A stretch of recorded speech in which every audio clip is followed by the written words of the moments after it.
Namaskaram and welcome to Aparna Krishnan ma'am ji. Thank you so much for joining us at Indica. It would be really a privilege to listen to your story of how you have come to this village in Andhra Pradesh and helped empower women and find livelihoods when I think their natural sources of income literally dried up.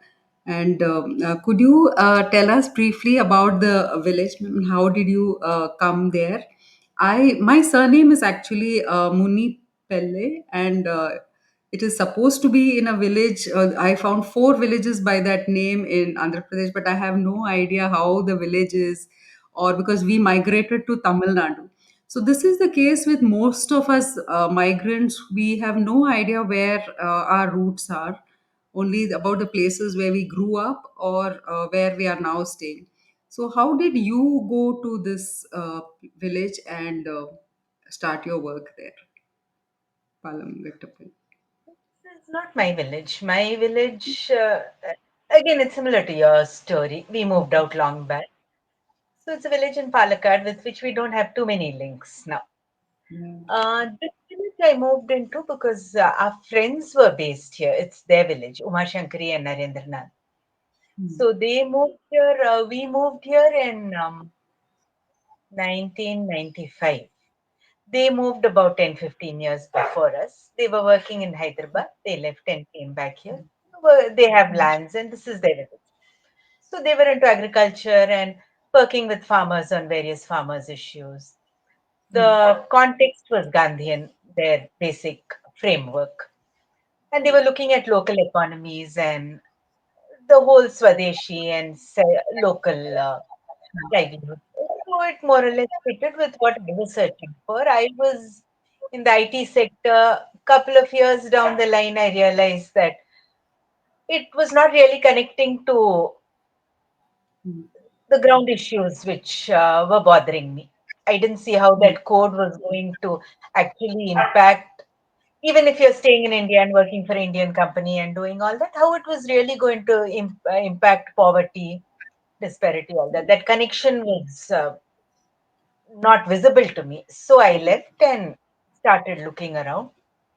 So traveled a little, went to Narmada, spent a year there, went to a couple of places. Then I came here because I met these friends in a PPST meeting. That was the Mm. Patriotic and People Technology, which was a strong movement in the Mm. 1990s. So there I met Uma, and she said we are looking at something similar. They were out of the NGO framework. They didn't want to work in that. So they said Mm. we will stay, do our own work, livelihood, agriculture, and also work with societal issues. So that was the framework I was also looking for. I was not looking for the funded NGO kind of intervention. Mm. So it fitted. So moved there in 1995. Moved there initially with the typical notions of okay, we need to go help, do something. Mm. Over the years, that slowly shifted from trying to help to getting help. You use the word empower the Mm. women. Uh, Mm. it is actually the other way around.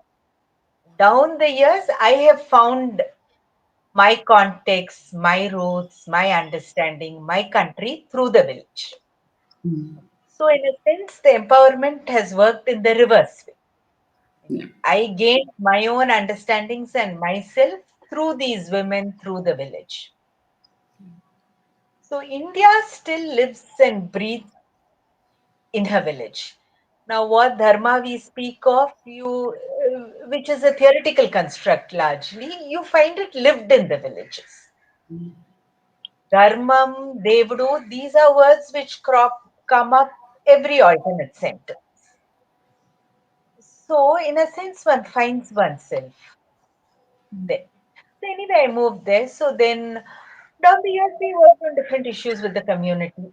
Uh, the personal capacity through different government programs which we tried to Mm. intervene. It was not an NGO, we didn't get funds and all. So it was government programs and personally what the people wanted to do, what we wanted to do. So agriculture, organic agriculture, afforestation. At one time there was a strong government move for afforestation. So the name of the program in Andhra it was strong. Mm. So we have forests surrounding us. So with the people through that program, that. rainwater harvesting. mm, And about 10 years back, whatever was the local issue, whatever were the people were concerned about, what we could work together on, we were. Health was an issue, and I had been using Ayurveda for myself, and I knew a mm, very good Ayurvedic doctor in Chennai for a long mm, time. And we matched on things beyond Ayurveda because her understanding of Gandhi, Dharampal, and all was very deep. So that connection was there, Dr. PLT Girija, mm, Chennai. So Ayurveda also, we were able to get a certain framework organized in the village. mm, That started soon after we moved in, and for the last 8 to 10 years, what has been going on significantly is there's a very malnourished community. This whole area, Rayalaseema, is a poor area, basically resource mm, poor also. Rainfall is low. So the children are all typically malnourished. They all used to have and down the years we were doing different things. One allopathic doctor friend of ours said protein deficiency, so you have to give them more protein. So we were mm, boiling and giving children just get 1 kg a day, and in the school the children would boil it themselves. That different things we did, but nothing made a significant impact. Then Dr. Girija said, "See, what you need is milk. Children need milk. Bala mm, Vridha, old and young need milk. These children are not getting any milk after breast milk. Food is also low in oil, ghee, everything. It's basically one mm, rice and resin." He said they need milk. Milk with ashwagandha, you start. mm, Money was a bit of a constraint. Then one friend said she wanted to help the village. So we said, okay, we'll start. This was about 8, 9 years ago. So it started in our village, and within months, the children were much better. Height, mm, weight, hunger, energy. I mean, the parents used to come back with great happiness and say, my child's legs are not paining anymore. They are mm, hungry. So that was going on in our village, and neighboring villages started coming and requesting, your children are so well, we also. mm, So then I opened a Facebook page, which was largely being used for the village. So I used to just put it out that this kind of a request is coming. Some friend would step in and we would start. So that way it's been going on in some 10 villages right now. More than that, we don't have the bandwidth or finances to expand, though villages keep requesting. We have tried working with the government, not working with the government. We've been trying to talk to the government and ask them to incorporate it. The midday meal scheme mm, is a very important intervention which is going on. We said add this also. mm, Do a pilot project in a few places, get it going. That has not moved. But if because only the government has scale. mm. So if you Yeah. want to reach out in a vaster area, you need the government to take it on. So mostly people want low cost solutions. Now you can't get health at low cost. You can't give an iron tablet and address anemia and expect health. We give our Mm, children milk, so children need certain nourishment. So Ayurveda front, we have a basic kit of Ayurvedic medicines for which one of the women in the village, Ishwarama, she dispenses. Anything serious, heart problem, all that people come down to Dr. Girija in Chennai. This Ashwagandha and milk, this Jeevani program has been going on. And that mm, has made a significant impact. That is what we want to take further, if possible. So on the Ayurveda front, that's been going on. Education again is a single teacher school. The single teacher is not monitored closely. So teaching grounding is a little uh, well below par. mm, So the parents want to think. So if we were living in the village, we used to work with the children at college level mm, and try to see what kind of support they need and try to work it out. So education at a personal level, friends, that was going on. Ayurveda, this has been going on. Agriculture, different interventions as issues came. Livelihoods became a very critical issue about 10 years. For the past 10 years, it's been critical because agriculture itself is now in a downspin for a variety of reasons. Rainfall was low, then rainfall has become erratic with climate change. But even beyond that, at a structural level, agriculture is not remunerated. Even years when rain is good, because if the farmer gets into it and if he actually accounts for all the inputs, including his labor, it's cheaper for him to buy rice. That's true. So agriculture itself is a bit in the doldrums. So many of the high upper, this is a Dalit village, Paalaguttapalle Dalitwada, but the upper caste village are the landowners. They're also not big landowners, small holdings, but many of them have chosen to leave their land fallow, even in time of good rain. So they've done the calculations and it's not working out. Or they've shifted to mango orchards, which is minimal labor input.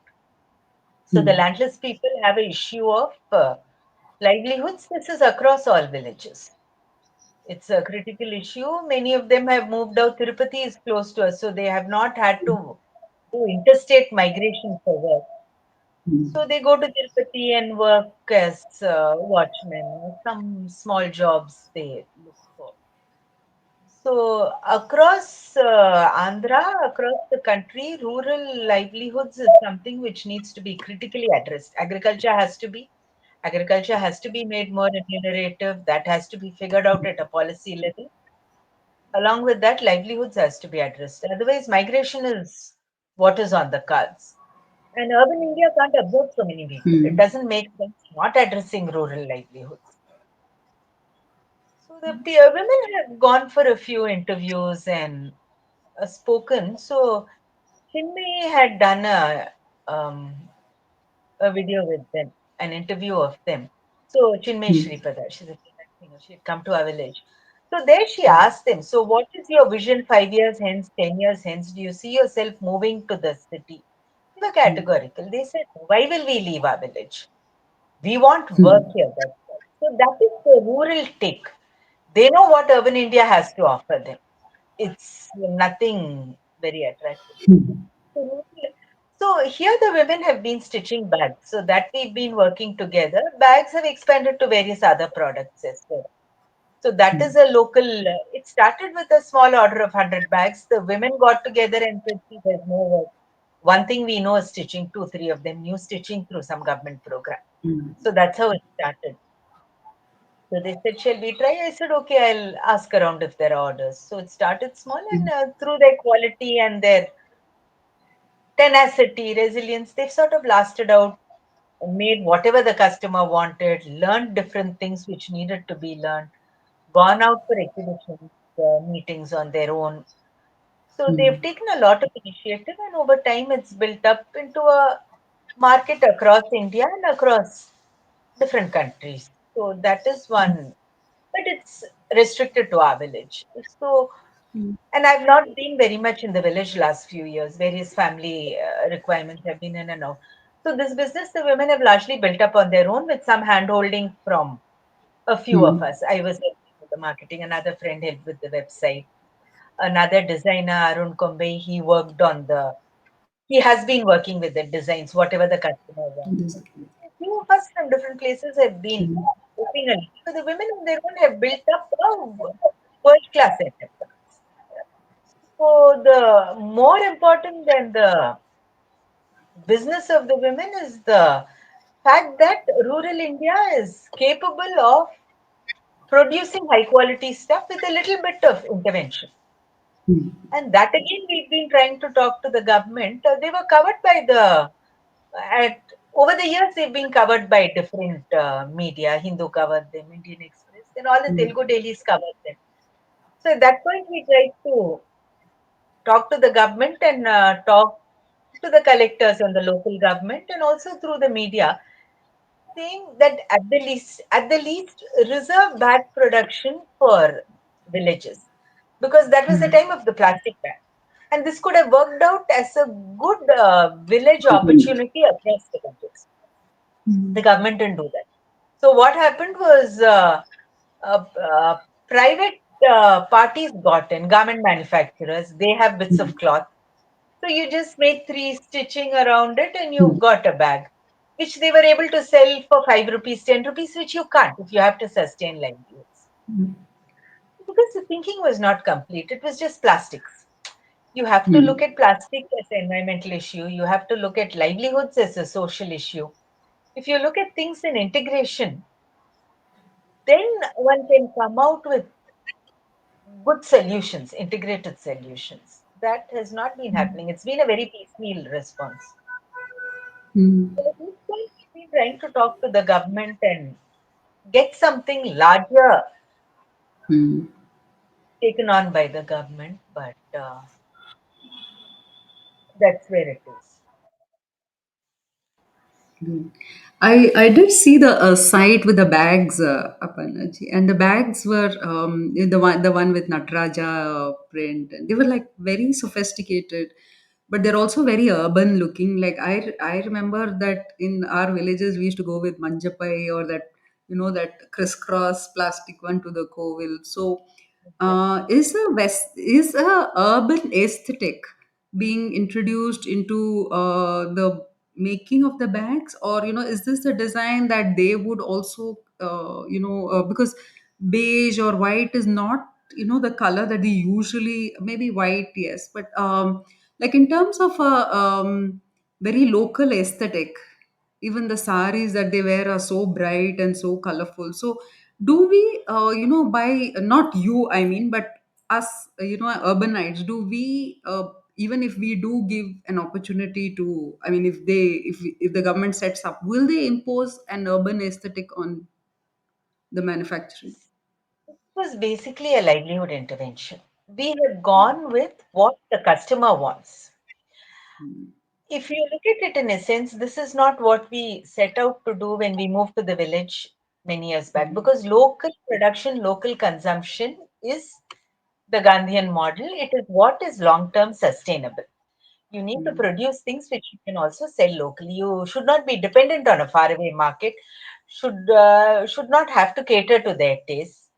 But the mm, fact is, rural India today is impoverished completely. mm, So it is very difficult to produce things to sell locally today. mm, So this is a realistic intervention which we've have had to do based on the situation. mm, And bag making is a new concept to them. It is not like there is a local. What they've done is put their mugu, columns, rangolis on the bags. But otherwise, a mm, local concept.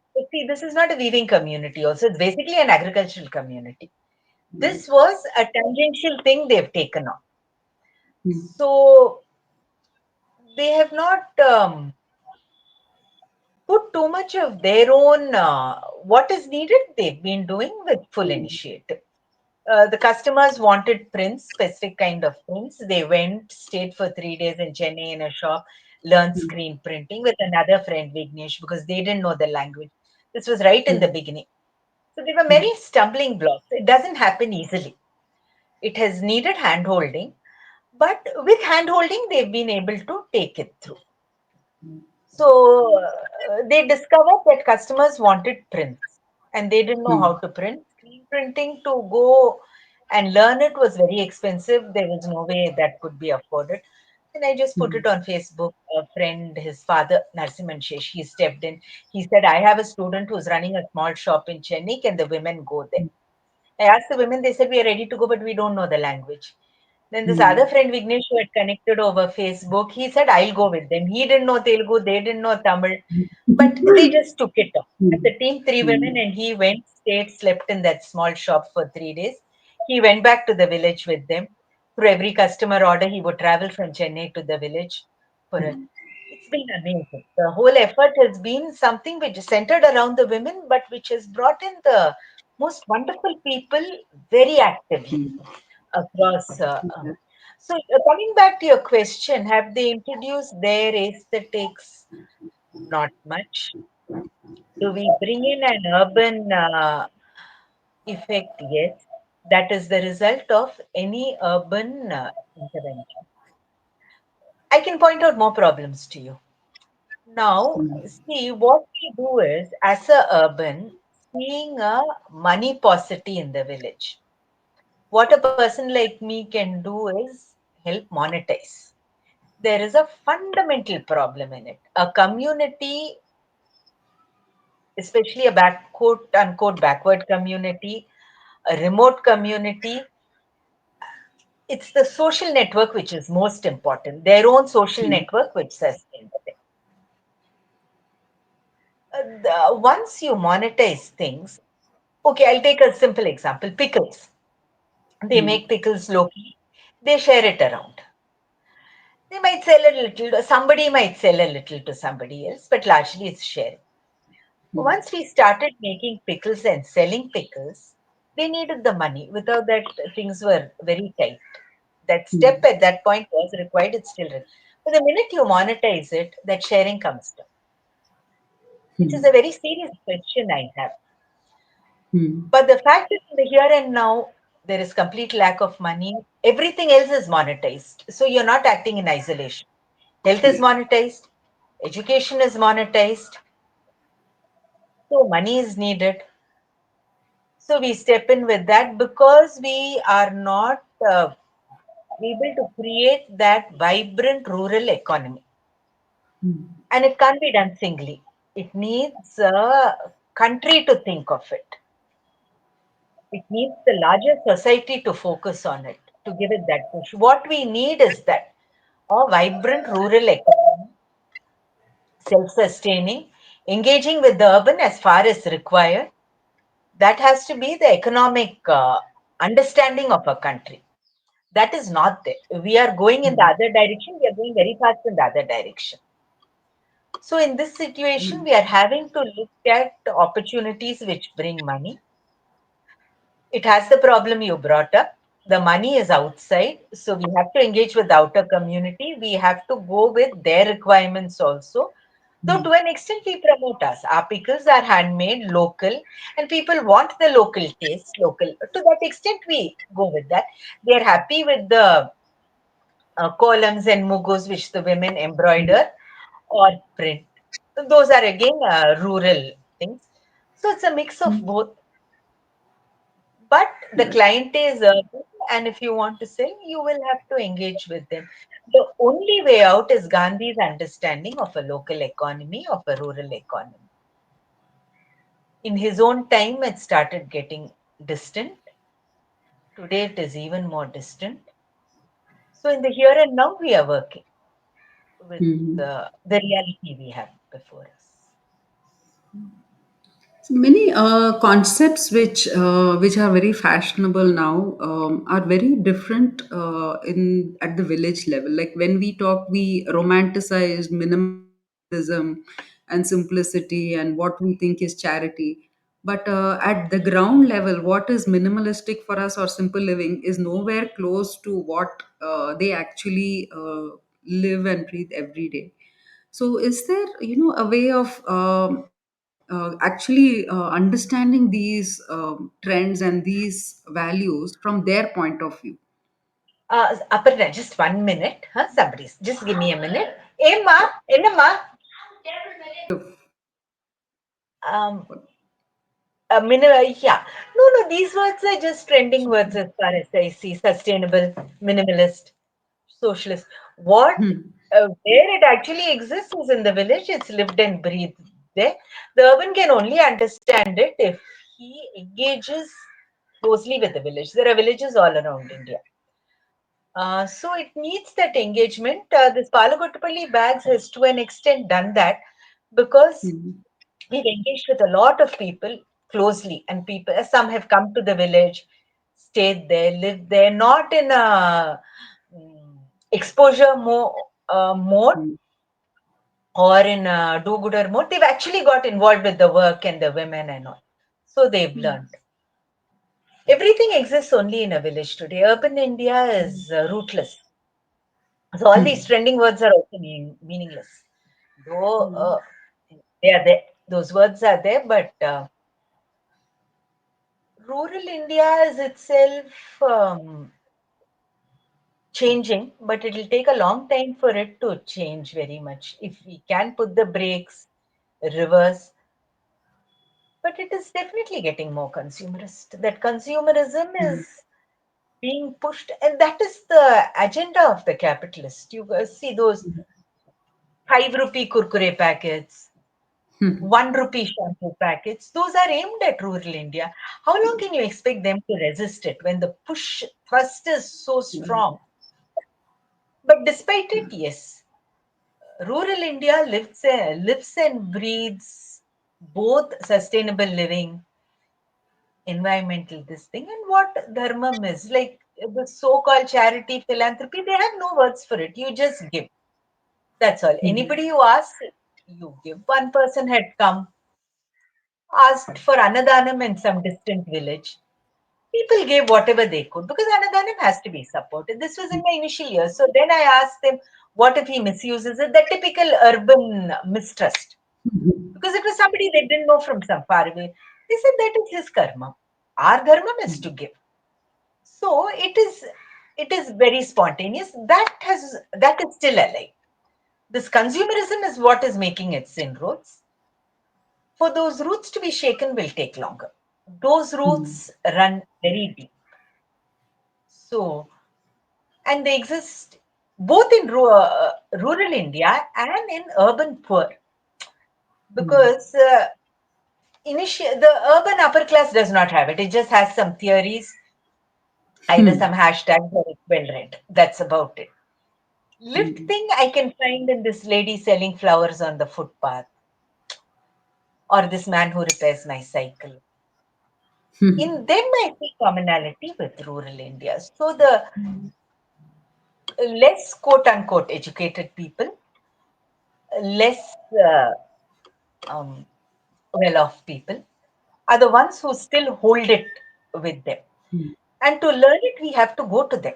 There is no other way we can learn it. You don't. I've been engaging with Hinduism for a while, Bhagavad Gita, Vedanta, all that, studying with the Swamiji for many years. But when it all fell in place for me was when I moved to the village because there I saw everything lived. And then you realize it's a continuity. The what do you say? The groundedness in the villages matches the esoteric Vedantic teachings in a very smooth way. So the truth of all that you get only in the village. And for that, you have to immerse in a village. I mean, one can't visit a village, talk to people. They'll say, we don't know anything. If you try to interview them or talk to them. Health itself. When I went to the village, I was trying to understand their health traditions. I used to ask them what we don't know anything. Only the doctor gives. And down the years, when I was living there, and when they saw that I was part of the village and I would go to them for treatments, they said, use this in your daughter's eye if it's red. I called up Dr. Girija Tirupati. I said, my daughter was about 6 months, 1 year. I said, they're asking me to use it. She said, just go with the local people. What they say is tried and tested. Do it. So that was my first step. And then I said, cow dung. Another point. We were planting some cactus around the house as a fence. And next morning, my face and my daughter's face got completely swollen. The eyelids wouldn't open. So my neighbor came and she said, put cow dung juice in the eyes. Then another friend there, he said, how can you do it? It is dangerous. There'll be bacteria, whatever. Called up Dr. Girija. She said, just go with local wisdom.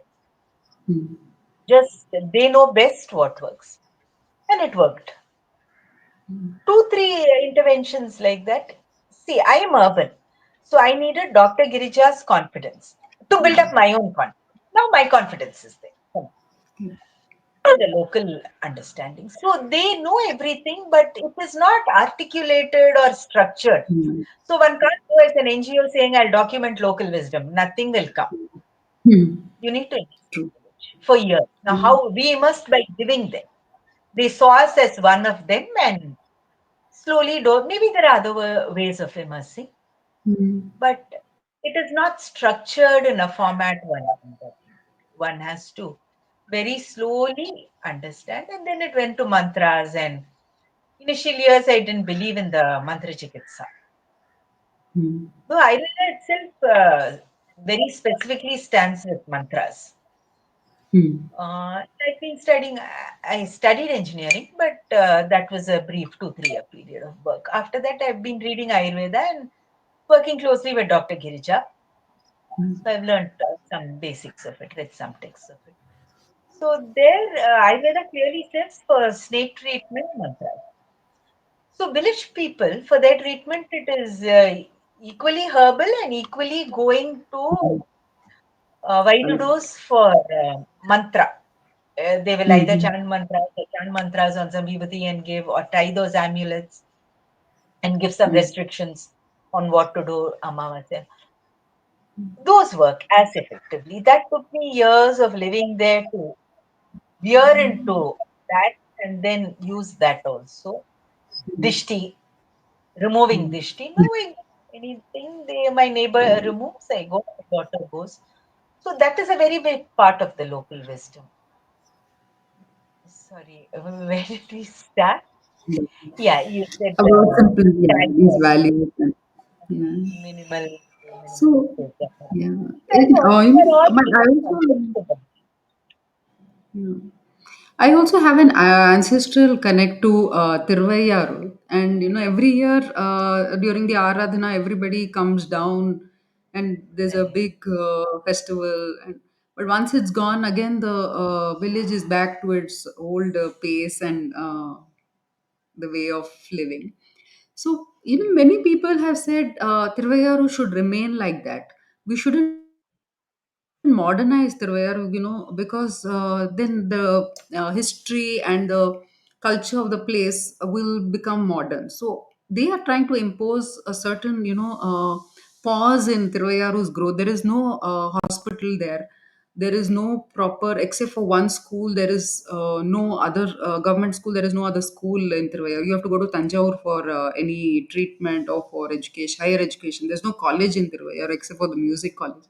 So, is this something that you have observed in your vicinity? Is there while we may resist urban, things which are not positive, can we still get certain basic amenities which everyone deserves, and needs at a very critical level? See, a village is not isolated unit. It's part of a larger community. The state Mm, policies directly affect the village. So that, I mean, you need, if everything is monetized, you need money mm, in a village. Now, your employment opportunities come with schooling and college. How can you say no to them? Unless you've created that vibrant village economy. That is where we failed. When we have not created, and I'm not saying it's a mm, personal failure, I'm saying it's a mm. societal and national Fact. failure. Mm, When we mm, have not created that, how do you deny them mainstream opportunities, which come with all their negativities? It mm, definitely comes with negativities. All our village girls are training to be nurses. Allopathy enters through the back door. In 2 generations, their own traditional practices will be forgotten. But what do you do? I mean, I can't tell those girls don't do nursing. Then what else? I mean, do you have a, mm. is the country offering another alternative? It needs a Alright. vision. Without that, we are all part of Mm, the mainstream. And it's tragic because you enter the mainstream line of education and you're basically denying the whole. There's nothing in mainstream education. It's just one mm, ladder. And when you place that one ladder, you're negating every other knowledge system. mm, So it is Gandhi's Hind Swaraj. Each of our modern interventions comes with its problem. mm, But unless you recreate that village economy, at least we have not found any other way. So I tell my children to study. Right? They want to go to college nursing. I try to help them what way I can because it is required. I mean, they have to survive. I can't sort of keep them isolated from. Which is why any rural intervention with its problems. There are problems in the bag making because it is an external market. Ideally, you produce locally, you sell locally. But given the reality today, we're very far from that. But any rural mm, intervention is important because it keeps the people in the village. Any rural livelihood, mm, as far as possible, minimal. unsustainable items. So at least this is cotton and bags and things like that. But otherwise, even if it's something else, an economic intervention, I mean, ideally, yes, potters, but nobody is buying pots anymore. People have shifted. Gases have been thrust on people through various schemes. So over 20 years, they've moved to gas. Gas means steel vessels. You can't afford to let a pot heat up on a gas. So it is a very complex thing. You cannot do piecemeal intervention. It has to be an integrated thought process for a country, which needs that political will and that political vision. Without that, we are all. I mean, my dreams of 30 years back, a lot of them are still dreams. This Ayurveda, I'm grateful for Dr. Girija because that space she gave, that Yeah. complete support she gave. So that has taken reasonable roots that we would like to say. But again, it is till the government takes it up, it is only a few villages.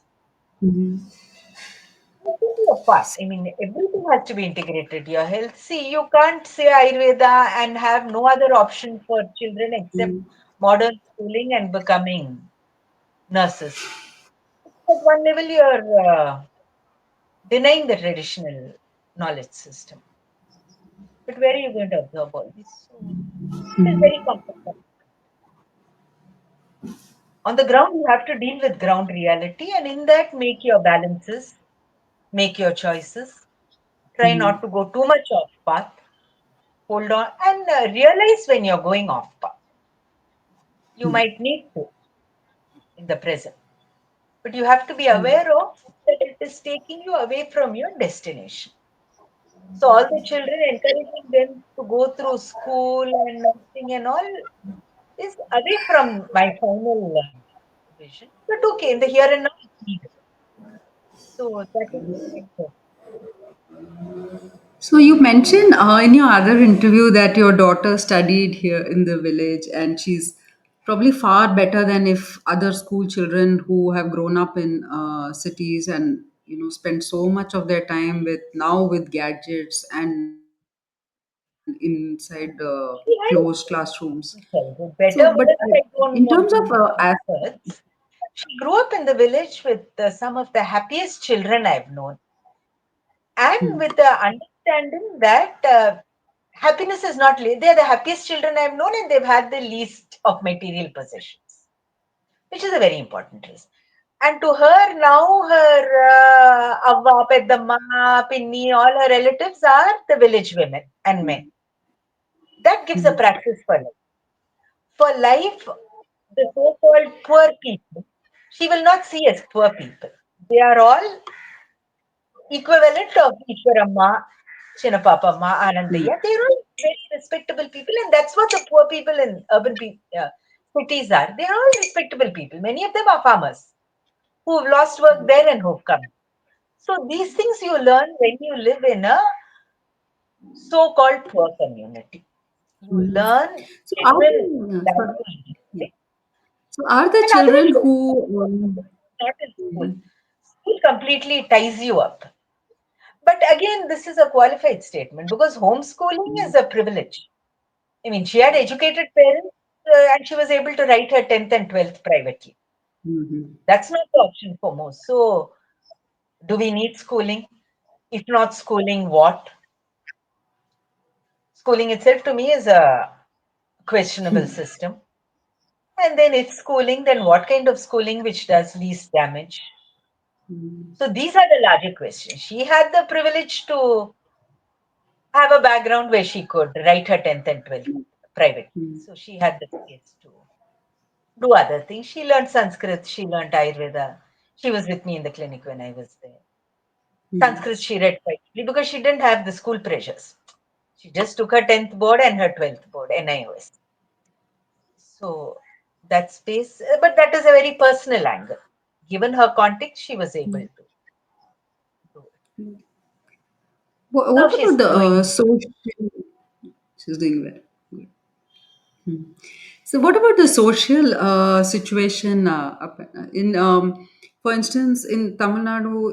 Even if we want to, create some changes, or we want to introduce some schemes, many of these children come from families where the situation is not conducive for them to come regularly for any program or for a school, so they drop out, whether it's a music program which is initiated. So how do we initiate programs where they will come regularly, there is motivation to continue? Is there something that you have experienced? I don't know. All our children go to school, college. So if the parents see a value in it, they'll Hmm. make it happen. They make school happen. And however poor they are, they support their children through college. They assume it's a way out of their Hmm. poverty. Hmm. So the program has to be bought in by the homes, Community. Hmm. community. And I think if you attach anything to a school, it works. Like our milk thing goes on smoothly because it's part of the school thing. Hmm. The school teacher, all children go to school. The school teachers have bought into it because they see the children well. And government school teachers are very good human beings because they're dealing with Hmm. poverty on a daily basis. So they're genuinely concerned about it. So they make sure it goes on. So if you want to run some program, if you attach it to the government school, I think, but the teacher has to see a value in it. The family has to see a Hmm. value in it. What kind of programs are you talking about?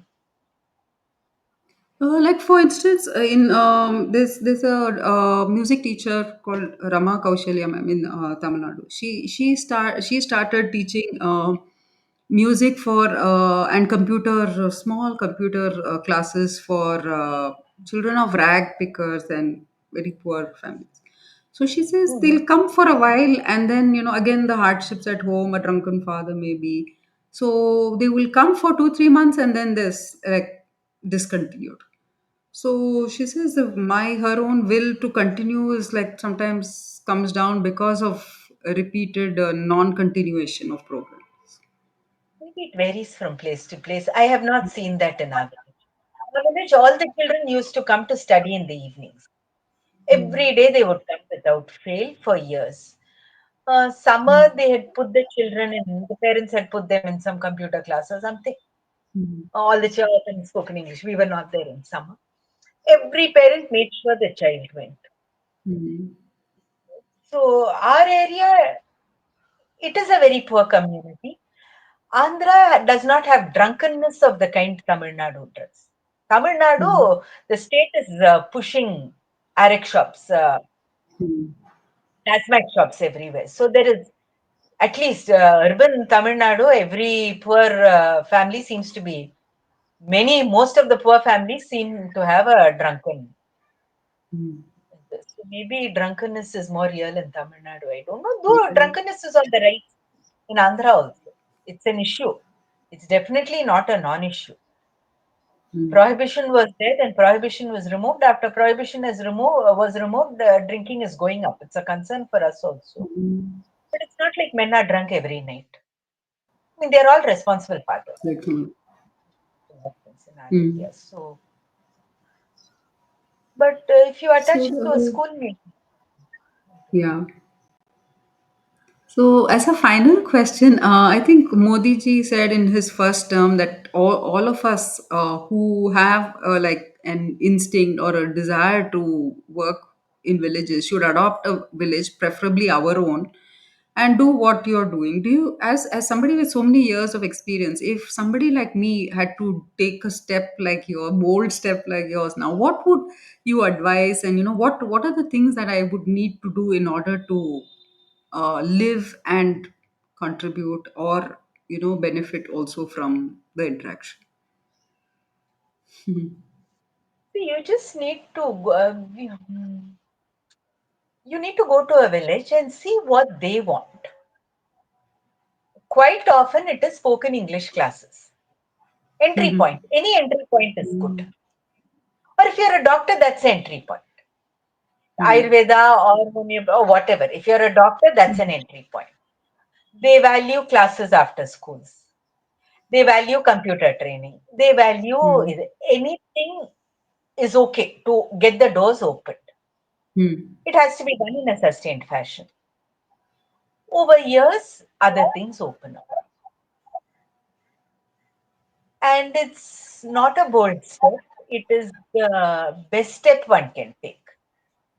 The richness one gets from engaging with a community which is essentially rooted. The poor are the ones who escaped English education and who've still held on to their roots. So, the kind of learning that one gets of oneself from them, one can get nowhere else. And that has to be over a long, sustained engagement with them. So, you will get empowered, you will gain a Hmm. lot, and so Yeah, I taking agree. happens. Once one is part of, I mean, they give something works out. But the entry point has to be what they want. It can't be what we want. What If you go agenda with we what have. they Yeah. want, it will not take off at all. They Hmm. have to want it. And very soon, some common things will open out, Hmm. which they also like. Ayurveda is a common thing. Health is important to Hmm. them. Ayurveda is important to me. So that becomes a match. Hmm. So things open up. But definitely, people have to engage with rural India, both for themselves and Hmm. for rural India. Like this whole bag business, which has built up, has been because of people from different three, four people, each living in one different corner, have engaged on a sustained basis. Hmm. It has been sustained basis over 10 years. Arun has been making designs for 10 years whenever any customer asks. Lavanya has been maintaining the website for 10 years. Hmm. Our customers have become friends, taking it further for 10 years. Everything is sort of a lifetime commitment. Hmm. But it's only a little bit of hand holding. The women run the show. So livelihoods could be an issue in any village you step in.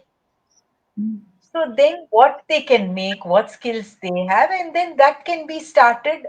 See, marketing to the outside world is not their skill.